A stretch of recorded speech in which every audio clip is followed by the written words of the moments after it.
strategy simply isn't working. The last hostage came back in February. Since then, you've launched a 3-month blockade of the Gaza Strip, which involved removing any ability to bring in food or aid or water, starving people in a way that is a war crime by most people's understanding of that. You've now allowed a minimal amount of food to be going in after a huge international outcry. You say that one child the New York Times put on the front page wasn't starving. He clearly was starving. He just had other medical issues going on as well. And there are, we know from all the imagery, well, you can shake your head, but there are, as you know, many images coming out of Gaza. Let's speak about the New York Times. Well, hang on, let me finish. I'll let you finish.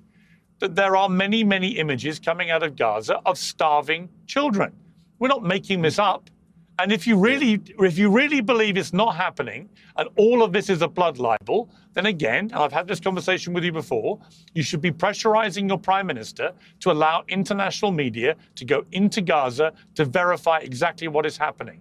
But, I want to play you a clip. This is from the BBC. Oh, hang on. I want to play you a clip from Jeremy Bowen. You're spreading so many lies. Hang on one second. Ambassador, with respect, I will let you respond. I will let you respond. But I will let you respond, but let me just play one clip to you of the BBC's Middle East editor, Jeremy Bowen, who's reported from every war zone in the last 25, 30 years. Here's what he reported for the BBC. So the Jordanians have passed on a message from the Israelis. The Israelis don't want us to film out of the window at the devastation inside Gaza.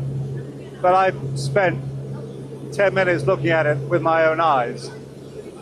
And I can tell you that communities in the north of Gaza that I knew well, very vibrant, tens of thousands of people living hard lives, but actually with a remarkable human spirit, are flat. There's nothing left of them. Now, that's the truth, isn't it, Ambassador? You don't want journalists to go in there because what they're going to uncover and report to the world is utterly horrifying. You have destroyed 2/3, if not more now, of the Gaza Strip. You've displaced 2 million people into a very small area of the Strip. And you now have ministers who you say we shouldn't take seriously, but whose views are never publicly corrected or condemned by Prime Minister Netanyahu. So Smotrich and Ben-Gvir talk openly now about a plan to remove all Palestinians from the Gaza Strip and from the West Bank. And you simply say, as the ambassador, well, you shouldn't take them seriously. Why shouldn't we? Yes, why shouldn't we? I've not heard Netanyahu. Netanyahu doesn't say what they're saying is wrong. Keep going. If that's an interview, keep going. For 6 minutes now. No, now you can respond. You're sharing movies. I'm not spreading lies. If I would have to respond, each allegation, it would take us 15 minutes now. So when you say a lie, tell me the lie. You spoke about the New York Times picture. Let's speak about that for a minute.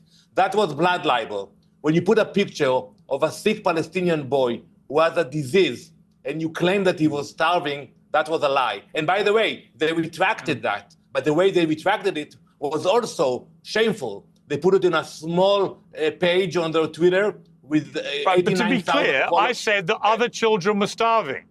I said other children were starving. Do you deny that? You said that this boy was also starving. You want to rewind it 2 minutes ago? The boy is clearly. He was also starving. The boy is clearly. The boy was clearly emaciated, Ambassador. Clearly emaciated. So yes, he has a medical condition, but also he's clearly not eating, right? No, so that's why deny what we see with our own